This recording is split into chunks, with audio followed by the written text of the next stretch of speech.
ಜೀನಾಗೆ ಸಂಪಾದಕತ್ವದಲ್ಲಿ ಜಿಎನ್ಎಸ್ news Sagar ಸುತ್ತದ ಆಚೆ ಈಚೆ ಸೋಮವಾರದ ನ್ಯೂಸ್ ಅಪ್ಡೇಟ್ಗೆ ತಮಗೆ ಸ್ವಾಗತ. ಮುಖ್ಯಾಂಶಗಳು. ಅರಳಿಕೊಪ್ಪದಲ್ಲಿ ಅನಧಿಕೃತ ಮದರಸ, ಸ್ಥಳೀಯರಿಂದ ನಗರಸಭೆಗೆ ಮನವಿ. ಶಾಂತಿ ಸುವ್ಯವಸ್ಥೆ ಕಾಪಾಡಿ, ಪ್ರಾರ್ಥನೆ ಹೆಸರಿನಲ್ಲಿ ತಲೆ ಎತ್ತಿರುವ ಮದರಸ ಮುಚ್ಚಿಸಿ ಎಂದು ಸಂತೋಷ್ ಬಾಜಿ ಸತೀಶ್ ಒತ್ತಾಯ. ಕುಡುಪಲಿ ಸಭಾಂಗಣದಲ್ಲಿ ಹಿಂದೂಸ್ತಾನಿ ಗಾಯನದ ಜೊತೆ ಶತಾವಧಾನಿ ಗಣೇಶ್ ಅವರ ಮೌಲಿಕ ಮಾತು. ಈಗ ಸುದ್ದಿಗೆ ವಿವರ. ಸಾಗರ ಪಟ್ಟಣದ ವಾರ್ಡ್ ನಂಬರ್ 23ರ ಅರಳಿಕೊಪ್ಪ ಬಡಾವಣೆಯಲ್ಲಿ ಅನಧಿಕೃತವಾಗಿ ಮದರಸ ನಿರ್ಮಿಸಿ ಸ್ಥಳೀಯವಾಗಿ ಶಾಂತಿಭಂಗ ಮಾಡಲು ಪ್ರಯತ್ನಿಸುತ್ತಿರುವುದರ ವಿರುದ್ಧ ಕ್ರಮಕ್ಕೆ ಒತ್ತಾಯಿಸಿ ಸೋಮವಾರ ಅರಳಿಕೊಪ್ಪ ಬಡಾವಣೆ ನಿವಾಸಿಗಳು ನಗರಸಭೆಗೆ ಮನವಿ ಸಲ್ಲಿಸಿದರು. ಈ ಸಂದರ್ಭದಲ್ಲಿ ಬಜರಂಗ ದಳದ ಜಿಲ್ಲಾ ಸಂಯೋಜಕ ಸಂತೋಷ್ ಶಿವಾಜಿ, ಸ್ಥಳೀಯ ನಿವಾಸಿ ಸತೀಶಾರ್ ಮಾತನಾಡಿದರು. ಈ ಸಂದರ್ಭದಲ್ಲಿ ಸಂದೀಪ್, ನಾರಾಯಣಸ್ವಾಮಿ, ರಾಘವೇಂದ್ರ, ರವೀಂದ್ರ, ವೆಂಕಟೇಶ್, ಸಂತೋಷ್ ಇನ್ನಿತರರು ಹಾಜರಿದ್ದರು. ಸಾಗರದ ವಾರ್ಡ್ ನಂಬರ್ 23ರಲ್ಲಿ ಅನಧಿಕೃತವಾಗಿ ಒಂದು ಮದರಸವನ್ನು ಕಳೆದ 15 ದಿನಗಳಿಂದ ನಡೆಸ್ತಾ ಇದ್ದಾರೆ. ಇದರಿಂದ ಸಾರ್ವಜನಿಕರಿಗೆ ಹಾಗೂ ಅರಳಿಕೊಪ್ಪದ ಬಡಾವಣೆಯ ಎಲ್ಲ ಸಮಸ್ತ ನಾಗರಿಕರಿಗೂ ಅಲ್ಲಿ ಆದಷ್ಟು ಸಂಖ್ಯೆಯಲ್ಲಿ 150ಕ್ಕೂ ಹೆಚ್ಚು ಹಿಂದೂಗಳ ಮನೆಗಳಿದ್ದಾವೆ, 25ಕ್ಕೂ ಹೆಚ್ಚು ಕ್ರಿಶ್ಚಿಯನ್ ಮನೆಗಳಿದ್ದಾವೆ, ಬೆರಳೆಣಿಕೆಯ ಮನೆ ಮುಸಲ್ಮಾನರದಿದ್ದು ಇಲ್ಲಿ ಕಳೆದ 15 ದಿವಸಗಳಿಂದ ಮದರಸಾ ಮುನ್ವರ್ ಇಂಥ ಬೋರ್ಡ್ ಹಾಕ್ಕೊಂಡು ಪ್ರತಿದಿನ ನಮಾಜ್ ಮಾಡ್ತಾ ಇದ್ದಾರೆ. ಇದರಿಂದ ಸ್ಥಳೀಯರಿಗೆ ತುಂಬ ತೊಂದರೆಯಾಗಿದೆ. ಹಾಗಾಗಿ ಇವತ್ತು ಅಲ್ಲಿನ ಅರಳಿಕೊಪ್ಪದ ಬಡಾವಣೆ ನಿವಾಸಿಗಳು ಇವತ್ತು ಪೌರಾಯುಕ್ತರಿಗೆ ಮನವಿ ಕೊಡ್ತಾ ಇದ್ದೀವಿ. ಅನಧಿಕೃತವಾಗಿ ಏನು ಮದರಸ ಆಗಿದೆ ಅದನ್ನು ತೆರವುಗೊಳಿಸಬೇಕು ಹಾಗೂ ಅಲ್ಲಿ ಶಾಂತಿಯನ್ನು ನೆಲೆಸಬೇಕು ಅಂತ ಹೇಳಿ ಈ ಮೂಲಕ ಅರಳಿಕೊಪ್ಪ ಬಡಾವಣೆಯ ಮೂಲಕ ಆಗ್ರಹಿಸ್ತಾ ಇದ್ದೇವೆ. ಅರಳಿಕೊಪ್ಪ ಬಡಾವಣೆಯ ನಿವಾಸಿಗಳಿಗೆ ಬೇರೆ ಮತ್ತೇನೂ ಸಂದೇಹ ಇಲ್ಲ.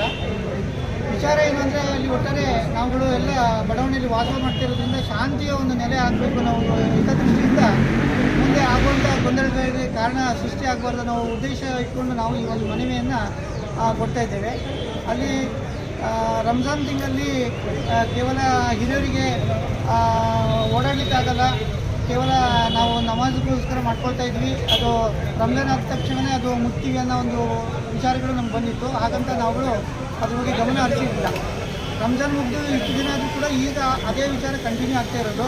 ಮತ್ತು ಹೆಣ್ಮಕ್ಳು ಸಹ ಮದರಸಕ್ಕೆ ಹೋಗ್ತಾ ಇರೋಂಥ ವಿಚಾರಗಳೆಲ್ಲ ಈಗಾಗಲೇ ನಮಗೆ ಪ್ರತ್ಯಕ್ಷದರ್ಶಿಗಳು ನಾವು ನೋಡಿದ್ದೇವೆ. ಶಾಂತಿಯ ನೆಲೆ ಬೀಡಾಗಬೇಕು ಅರಳಿಕೊಪ್ಪ ಅನ್ನೋ ಒಂದೇ ಹಿತದೃಷ್ಟಿಯಿಂದ ಈ ಒಂದು ಪ್ರತಿಭಟನೆ ನಾವು ಎಲ್ಲರೂ ಸೇರಿ ಮಾಡ್ತಾಯಿದ್ವಿ. ಈ ಪ್ರತಿಭಟನೆ ಹಿನ್ನೆಲೆಯಲ್ಲಿ ನಾವು ಈ ಮನವಿಯನ್ನು ಪೌರಾಯುಕ್ತರಿಗೆ ಕೊಡ್ತಾ ಇದ್ದೀವಿ, ಹಾಗೆ DYSP ಅವರಿಗೆ ಕೊಡ್ತಾ ಇದ್ವಿ, ಹಾಗೆ DC ಅವರಿಗೂ ಕೂಡ ನಾವು ಗಮನ ಹರಿಸಿ ಈ ಒಂದು ಮನವಿ. ನಾವು ಆಚರಿಸುವ ಒಂದೊಂದು ಹಬ್ಬಕ್ಕೂ ಅದರದೇ ಆದ ವಿಶೇಷತೆಗಳಿವೆ.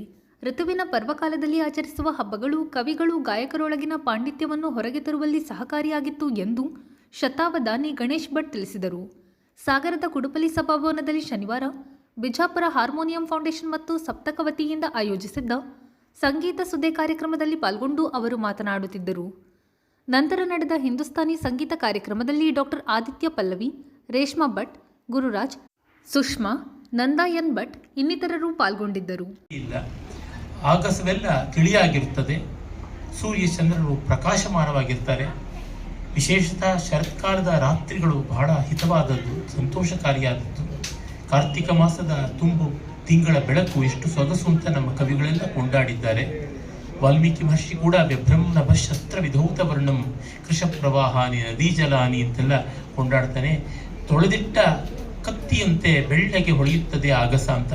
ಪಂಪ ಕೂಡ ಪುಳಿಯೊಳ್ ಖರ್ಚಿದ ಬಾಳದಂತೆ ಅಂತ ಅದೇ ಭಾವವನ್ನ ತನ್ನ ವಿಕ್ರಮಾರ್ಜುನ ವಿಜಯದಲ್ಲಿ ಬಳಸ್ಕೊಳ್ತಾನೆ. ಭಾರವಿ ಮಹಾಕವಿ, ಕನ್ನಡ ನಾಡಿಗೆ ಸೇರಿದಂಥವನು.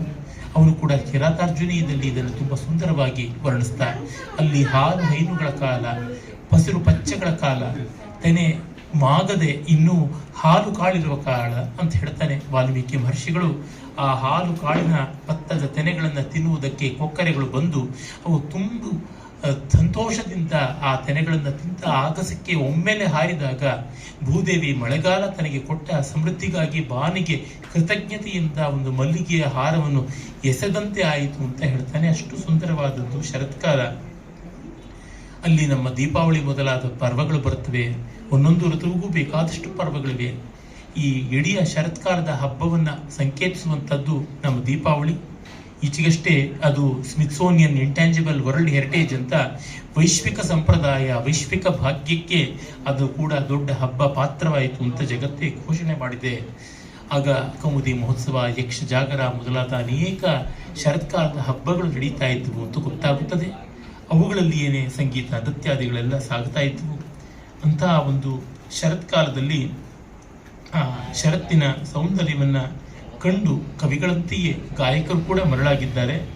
ಅದಕ್ಕೆ ಚಂದ್ರನ ಬೆಳಕನ್ನು ಸಂಕೇತಿಸುವಂತೆ ಚಂದ್ರಕಂಸ್ ರಾಗದಲ್ಲಿ ಬಂದಿಶ್ ಅದನ್ನು ನಾವು ನೋಡ್ತೀವಿ.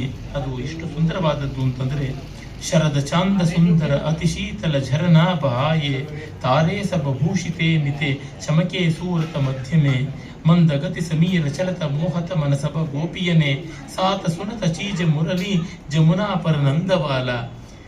ಭಾಗವತ, ವಿಷ್ಣು ಪುರಾಣ, ಹರಿವಂಶಾದಿಗಳಲ್ಲಿ ಬರುವಂತೆ ಶರತ್ಕಾಲದಲ್ಲಿ ರಾಸಲೀಲೆ, ರಾಸಮಂಡಲದಲ್ಲಿ ಕೃಷ್ಣ ಯಮುನಾ ನದಿಯ ಮಳಲು ದಿನ್ನೆಗಳ ಮೇಲೆ ಹಾಯಾಗಿ ನರ್ತನ ಮಾಡ್ತಾ ಇರ್ತಾನೆ ಅಂತ ಗೊತ್ತಾಗುತ್ತದೆ. ಗೋಪಿಕೆಯರ ರಾಸಮಂಡಲ ಆರಂಭವಾಗುತ್ತದೆ. ಅದೊಂದು ಹಲ್ಲಿಸಕ, ರಾಸ ಇವೆಲ್ಲ ಕೂಡ ಸಾಮೂಹಿಕವಾದ ಜಾನಪದೀಯ ನೃತ್ಯಗಳು. ಅಲ್ಲಿ ಅವನು ನಲಿತಾ ಇರ್ತಾನೆ, ವೇಣುವಾದನ ಮಾಡ್ತಾ ಇರ್ತಾನೆ ಅನ್ನೋದನ್ನು ಹಿಂದೂಸ್ತಾನಿಯ ಎಷ್ಟೋ ಬಂದಿಶಗಳು ತೋರ್ಪಡಿಸುತ್ತವೆ. ಸೂರದಾಸ ಮೊದಲಾದಂಥ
ಇದು ಸೋಮವಾರದ ಸಮಗ್ರ ಸುದ್ದಿ. ನಿರಂತರ ಸುದ್ದಿಗಾಗಿ ನೋಡ್ತಾ ಇರಿ GNS ನ್ಯೂಸ್.